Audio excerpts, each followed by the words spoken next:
Hello students. तो आज हम परिचय अध्ययन क्लास 10th मैथमेटिक्स 2026 चैप्टर 4 को सॉल्व करेंगे। द्विघात समीकरण। तो इसको स्टार्ट करने से पहले हम थोड़ा सा समझेंगे। इस चैप्टर में हमें मूलों की प्रकृति के बारे में और सभी चीज़ें पूछी गई हैं।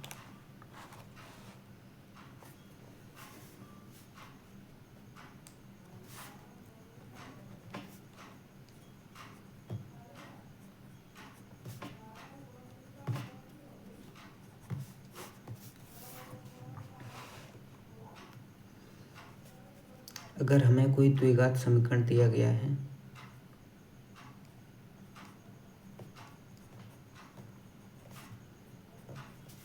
ax² + bx + c = 0,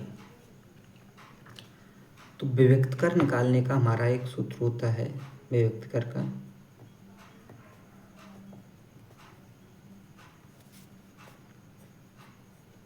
विभक्त कर d बराबर b² - 4ac। अब यहाँ पर हमारी 3 कंडीशन बनेंगी। जो विभक्त कर है वो या तो 0 से बड़ा होगा या 0 से छोटा होगा या 0 के बराबर होगा। विभक्त कर बोले तो b² - 4ac।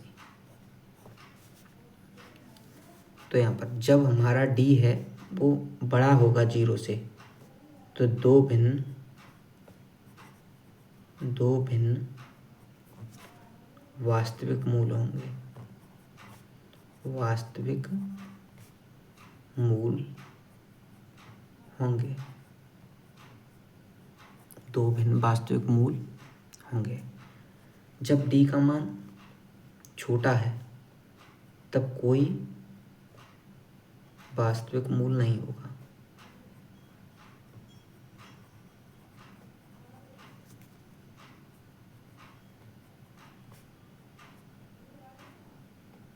कोई वास्तविक मूल नहीं होगा। जब d का मान विभक्त का मान बराबर है 0 के, तब दो समान वास्तविक मूल होंगे।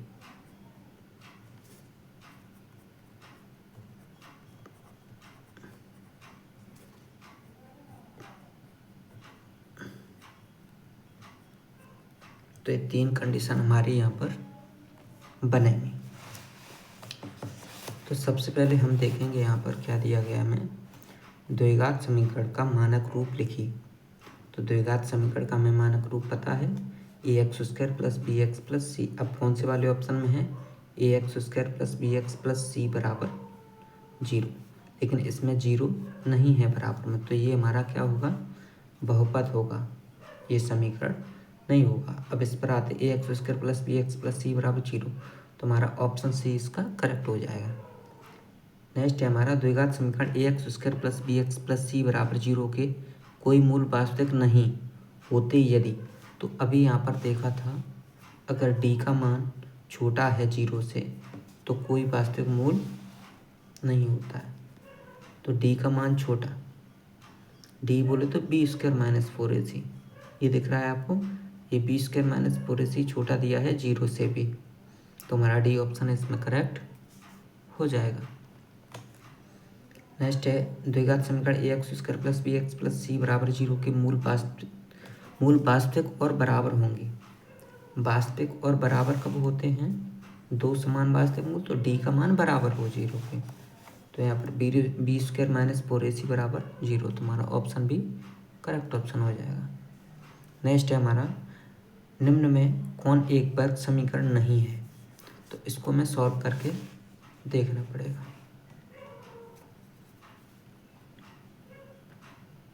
फोर्थ हमें दिया गया है 2x - 1 का होल स्क्वायर = 4x² - 2x + 1। तो जिस भी समीकरण में x² वाला पद बच जाएगा तो वो तो हमारा वर्ग समीकरण है, और जिसमें नहीं बचेगा वो हमारा वर्ग समीकरण नहीं है। तो चेक करेंगे इसको, ए माइनस बी का होल स्क्वायर से सॉल्व करेंगे। क्या होता है, ए माइनस बी का whole square A square plus B square minus 2a B. ये हमारी आइडेंटिटी होगी, सब सम का हो गई। तो A square plus B square minus 2a और बी, ये ए और ये बी बराबर 4x square minus 2x plus 1। तो 2x स्क्वायर प्लस एक ही आएगा, 2 1 2 माइनस 2 दूनी 4x बराबर में आ जाएगा 4x square minus 2x plus 1। अब यहाँ से आप देखेंगे इसको अगर इधर लेके आएंगे तो हमारा एक्स स्क्वायर वाला पद कहीं ना कहीं बच जाएगा। अब अगला हमारा ऑप्शन है 2x minus x square equal to x square plus 5। हमें इसमें ये बताना था कि द्विघात समीकरण नहीं है या वर्ग समीकरण नहीं है। इसको चेक करेंगे तो यहाँ पर देखेंगे आप, ये इधर आएगा तो माइनस का, यहाँ पर भी माइनस का 2x स्क्वायर ये हो जाएगा। सिर्फ एक्स स्क्वायर वाले हमें देखना है, तो इसमें भी कहीं ना कहीं स्क्वायर वाला पद बच रहा है, तो ये हमारा वर्ग समीकरण होगा। अब तीसरा ऑप्शन है हमारे पास √2x प्लस √3 इसका square plus X square equal to 3x square minus 5x। A plus B के और स्क्वायर से खोलेंगे इसको तो ए स्क्वायर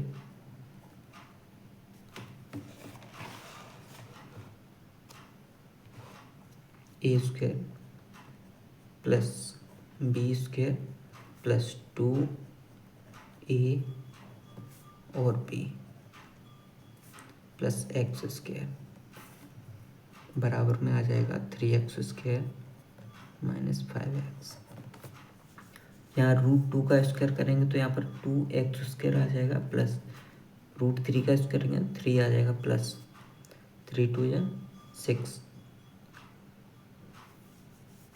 तो यहाँ पर 2√6x आ जाएगा प्लस एक्स स्क्वायर कल में 3x स्क्वायर माइनस 5x। तो यहाँ पर आप देखेंगे 2x स्क्वायर और एक्स स्क्वायर 3x स्क्वायर हो जाएगा इधर, और इधर आपको बराबर में भी 3x स्क्वायर दिख रहा है, तो इससे ये कैंसिल हो जाएगा। बराबर में अगर सेम होते हैं तो वो कैंसिल हो जाते हैं। तो यहाँ से हमें दिख रहा है इसमें स्क्वायर वाला पद नहीं बच रहा है, तो ऑप्शन सी हमारा करेक्ट ऑप्शन हो जाएगा।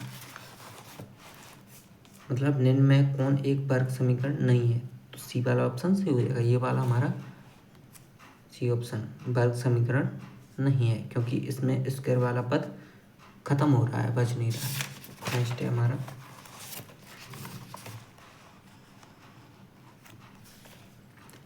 निम्न में से किस वर्ग समीकरण का मूल 2 है। तो किसी भी वर्ग समीकरण का मूल उस वर्ग समीकरण को संतुष्ट करता है। तो हम इसमें रखकर देखेंगे।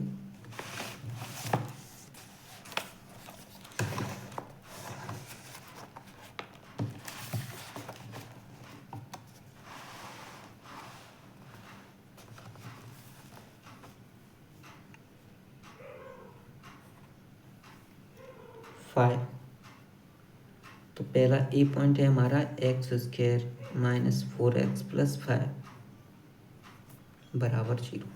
तो इसमें जैसे ही हम 2 को पुट करेंगे, 2 को रखेंगे, 2 का वर्ग माइनस 4 गुणा एक्स के ऊपर 2 प्लस 5 बराबर 0। 2 का वर्ग 4 माइनस 4 दूनी 8 प्लस 5 बराबर 0। तो 5 4 9 माइनस 8 बराबर 0, 1 बराबर 0। तो यहाँ पर देखा, यहाँ पर सेम दोनों इक्वल नहीं आ रहे हैं। बी ऑप्शन को चेक करेंगे, एक्स स्क्वायर प्लस के 3x माइनस 12 बराबर में 0। 2 पुट करेंगे, 2 का square plus 3 into 2 minus 12 equal to 0। 2 का square 4 plus 3 2 6 minus 12 equal to 0। 6 4 10, तो 10 माइनस 12 इक्वल टू 0। यहाँ पर भी कुछ ना कुछ बच जाएगा, यह भी सेम नहीं आ रहा है। अब ऑप्शन सी चेक करेंगे इसका, 2x square minus 7x plus 6 equal to 0। इसमें भी 2 पुट करेंगे, क्या आएगा 2 इंटू 2 का square minus 7 into 2 plus 6 equal to 0। तो 2 इंटू 2 का स्क्वायर आ जाएगा 4 minus 14 plus 6 equal to 0। 4 two जा 8 माइनस 14 प्लस 6, 8 और 6 14 minus 14 equal to 0, 0 equal to 0। तो यहाँ पर ऑप्शन सी हमारा करेक्ट ऑप्शन हो जाएगा।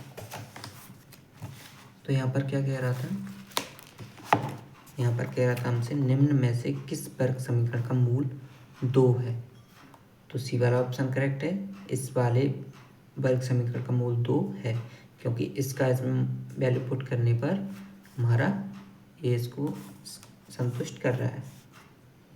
यदि 1/2 वर्ग समीकरण एक्स स्क्वायर प्लस के एक्स माइनस 5/4 बराबर 0 का एक मूल है तो के का मान ज्ञात कीजिए। तो इसको भी सॉल्व करते हैं। जैसे ही हम 1/2 को इसमें पुट करेंगे तो हमारा ये के का वैल्यू आ जाएगा। तो यहाँ पर 6 हमें दे रहा है, 6 वाले पॉइंट में दे रहा है एक्स स्क्वायर प्लस के एक्स माइनस 5/4 बराबर में 0। हमें के का वैल्यू निकालना है। यदि इसका एक मूल कितना है 1/2, तो इसमें रखेंगे जहाँ भी हमें एक्स दिख रहा है वहाँ पर 1/2 पुट कर देंगे। 1/2 इसका वर्ग है तो वर्ग प्लस के 1/2 माइनस 5/4 बराबर में 0। तो 1 का 1, 2 का वर्ग 4 प्लस के/2 माइनस 5/4 बराबर 0। के/2 बराबर इस सबको इधर ले आओ तो 5/4 माइनस 1/4 के/2। अब इसका एलसीएम लेके कर लेंगे फ्रैक्शन भिन्न की तरह, फ्रैक्शन की तरह। तो यहाँ पर आ जाएगा हमारा के/2 बराबर 4/4। तो 4 1 4, के/2 बराबर में आ गया 1। तो यहाँ से आ जाएगा आपका के बराबर 2। के बराबर हमारा यहाँ पर आ जाएगा 2। तो हम इसमें चेक करेंगे, ऑप्शन ए हमारा करेक्ट ऑप्शन है। 7 है निम्न में किस वर्ग समीकरण के मूलों का योग 3 है। किस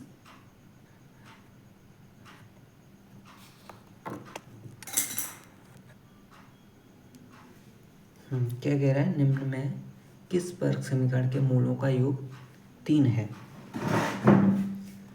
तो हम जानते हैं कि मूलों का योग की बात कर रहा है, तो माना कि इसके मूल जैसे अल्फा बीटा हैं तो क्या होता था, अल्फा प्लस बीटा बराबर माइनस का b/a। ये हम लास्ट एक्सरसाइज में लास्ट चैप्टर में पढ़ चुके हैं। तो यहाँ से भी यही चेक करेंगे। तो ए में चेक करेंगे तो क्या आ रहा है, माइनस का b यहाँ पर हमें माइनस का 3 और ए है हमारा यहाँ पर 2, तो 3/2 हो रहा है, 3/2।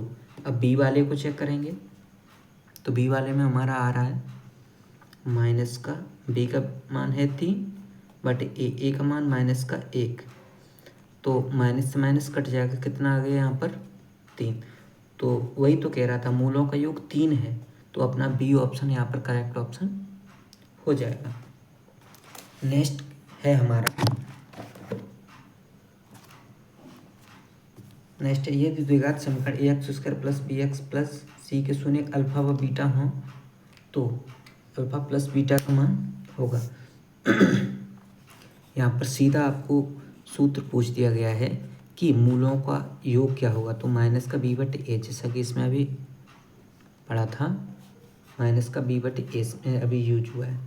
द्विघात समीकरण x square minus 4x plus 4 बराबर 0 के विभक्तकर का मान है। तो विभक्तकर का सूत्र क्या है, विभक्तकर का सूत्र है हमारा d बराबर, विभक्तकर का सूत्र है d बराबर b² माइनस 4ac।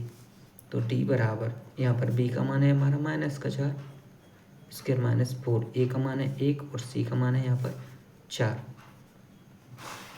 तो d बराबर बी स्क्वायर 4 -4 के बराबर 16 -4 जो कि 16। तो डी बराबर यहाँ से हमारा आ गया 0। तो इसको चेक करेंगे कौन सा वाला ऑप्शन हमारा सही है। द्विघात समीकरण 0 सी, तो ऑप्शन सी हमारा यहाँ से करेक्ट ऑप्शन हो जाएगा। यदि पी ऑफ एक्स एक द्विघात बहुपद है तो पी ऑफ एक्स बराबर 0 को कहते हैं। जहाँ पी ओ यहाँ पर आपको दिख रहा है पी ऑफ एक्स ओनली है, यहाँ पर पी ऑफ एक्स बराबर 0 आ गया है। तो बराबर में जैसे ही 0 आएगा किसी, ये जब 0 नहीं तो ये बहुपद है, जैसे ही 0 आया तो ये क्या बन गया, द्विघात समीकरण। क्या बन जाएगा, द्विघात समीकरण। यहाँ पर पहले से ही दे रहा है द्विघात बहुपद है, ये द्विघात बहुपद है, ये द्विघात समीकरण बन जाएगा। या वर्ग समीकरण कर दो या द्विघात समीकरण। किसी वर्ग समीकरण में अधिकतम मूल होते हैं, वर्ग समीकरण है तो उसके कितने मूल हो सकते हैं, अधिकतम 2। अगला है हमारा वर्ग समीकरण में ax² plus bx plus c बराबर 0 का वियोगफल d बराबर b² माइनस 4ac। वह समीकरण इसमें अज्ञात राशि की अधिकतम घात 2 हो कहलाता है। वह समीकरण इसमें अज्ञात राशि की अधिकतम घात 2 हो तो अपना द्विघात समीकरण कहलाता है। वर्ग समीकरण x-4 x-3 = 0 में मूल होंगे तो इसके इक्वल में भी 0 आएगा, इसको इक्वल में भी 0 आएगा। x-4 बराबर 0 तो x बराबर 4 आ जाएगा, x बराबर 3 तो 4 और 3 अपना इसमें आ जाएगा। एक द्विघात समीकरण ax² plus bx plus c बराबर 0 में कोई वास्तविक मूल नहीं होते यदि, वास्तविक मूल कब नहीं होते हैं, स्टार्टिंग में ही इसको पढ़ा था, क्या पढ़ा था, वास्तविक मूल तब नहीं होते जब डी का मान है वो हमारा बड़ा होता है, सॉरी छोटा होता है 0 से भी। अब डी बोले तो b² माइनस 4ac और ये बड़ा है 0, तो यहाँ पर b² ये बड़ा है तो इधर आएगा तो 4ac, तो इसको इस तरह से भी लिखा जा सकता है। नेक्स्ट है समीकरण 3x² माइनस 2x प्लस 1/3 बराबर 0 का वियुक्तकर है। तो वियुक्तकर का सूत्र लगा देंगे इसमें। फिर से क्या कह रहा है,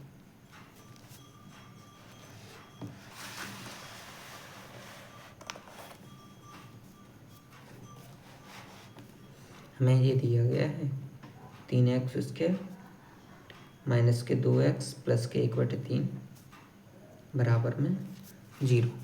तो यहाँ पर a बराबर 3 और b बराबर -2 और c बराबर 1/3। तो वियुक्त का निकालना, d बराबर b² माइनस 4ac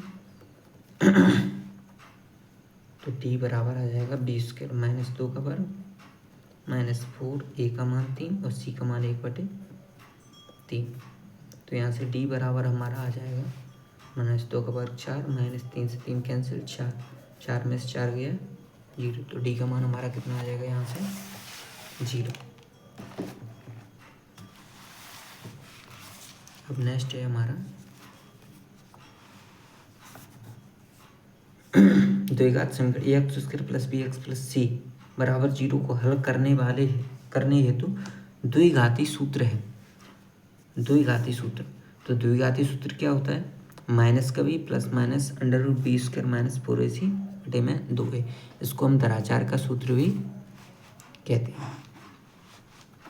नेक्स्ट है हमारे पास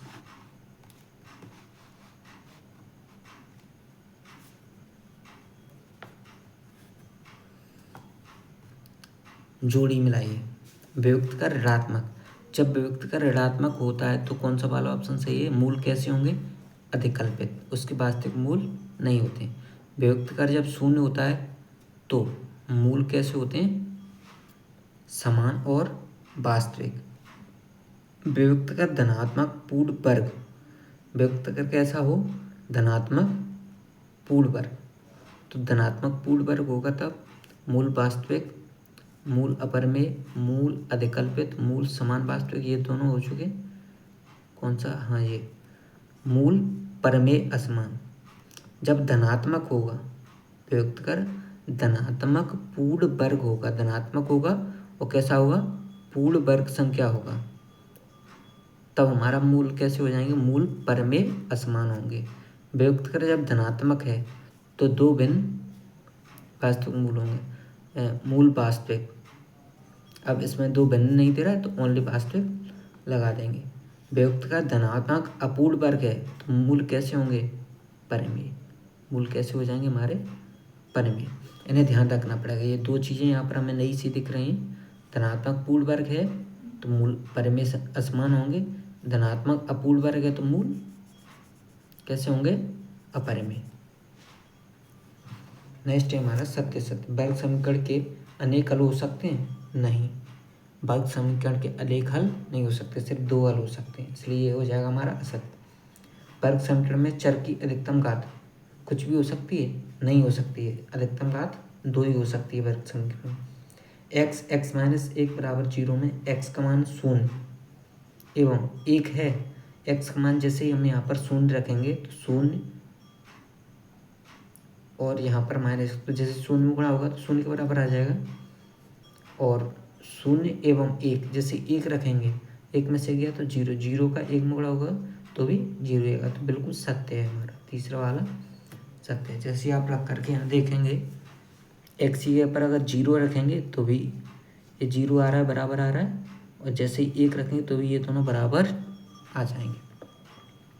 x² माइनस 4x प्लस 4 बराबर 0 के मूल बराबर हैं, तो इसके मूल बराबर हैं ये बताना है। तो इसके लिए क्या करेंगे, इसके पहले खंड करके देख लो। x² minus 4x x² minus 4x plus के 4 बराबर 0। तो करके देखेंगे इसको। x² minus 2 plus 2 x plus 4 बराबर 0। x² माइनस 2x माइनस के 2x प्लस के 4 बराबर 0। तो यहाँ से x ले लें कॉमन, x माइनस 2, यहाँ से माइनस का 2 लिया कॉमन तो x माइनस 2 बराबर 0। तो यहाँ से हमारा आ गया x माइनस 2 बराबर 0। तो यहाँ से आ जाएगा x बराबर 2 और दूसरा भी हमारा 2 ही आ जाएगा। तो दोनों कैसे आ गए, समान। तो मूल बराबर हैं तो ये कैसा हो जाएगा, सत्य। नेक्स्ट हमारा एक शब्द वाक्य में उत्तर बताइए। वह समीकरण इसमें अज्ञात राशि की अधिकतम घात 2 हो क्या कहलाता है, वर्ग समीकरण। समीकरण ax² plus bx plus c बराबर 0 में b² माइनस 4 रेशियो को क्या कहते हैं, तो क्या कहते हैं, वियुक्त कर। क्या कहा जाता है, वियुक्त कर। किसी वर्ग समीकरण के चर के दोनों मान उस वर्ग समीकरण के क्या कहलाते हैं। किसी वर्ग समीकरण में चर के दोनों मान उस वर्ग समीकरण के क्या कहलाते हैं, मूल। क्या कहलाते हैं, मूल कहलाते हैं उस वर्ग समीकरण के। यदि किसी वर्ग समीकरण का वियुक्त कर 0 हो तो उसके मूल कैसे होते हैं, किसी वर्ग समीकरण का वियुक्त कर 0 हो तो उसके मूल वास्तविक और समान होते हैं। यदि किसी वर्ग समीकरण का वियुक्त कर धनात्मक पूर्ण वर्ग संख्या हो तो उसके मूल कैसे होते हैं, परमेय एवं असमान। अभी हम इस चीज को जोड़ियों में देख करके आए हैं। यदि किसी कैसे होंगे, पूर्ण वर्ग संख्या हो, धनात्मक पूर्ण वर्ग संख्या तो परमेय एवं असमान। द्विघात समीकरण के वियुक्त कर ज्ञात करने का सूत्र है d बराबर b² माइनस 4ac। क्या x प्लस 1 का whole square equal to 2x minus 3 द्विघात समीकरण है। इसको सॉल्व करके देख लेंगे। a प्लस बी का होल स्क्वायर लगा के इसको खोलेंगे और इसका इधर मल्टीप्लाई कर देंगे। अगर x² वाला पद बच रहा है तो ये द्विघात समीकरण है, अदरवाइज ये द्विघात समीकरण नहीं होगा। नेक्स्ट है, यदि a b और c वास्तविक संख्याएं हैं और a बराबर नहीं है 0 के, तब द्विघात समीकरण किस रूप का होगा, तो ax² plus bx plus c बराबर 0। क्योंकि यहाँ पर a बराबर 0 नहीं होना चाहिए, क्योंकि a अगर 0 हो गया तो ये पूरा पद खत्म हो जाएगा, तो ये द्विघात समीकरण नहीं बचेगा। थैंक्स फॉर वॉचिंग, मिलते हैं नेक्स्ट वीडियो के साथ।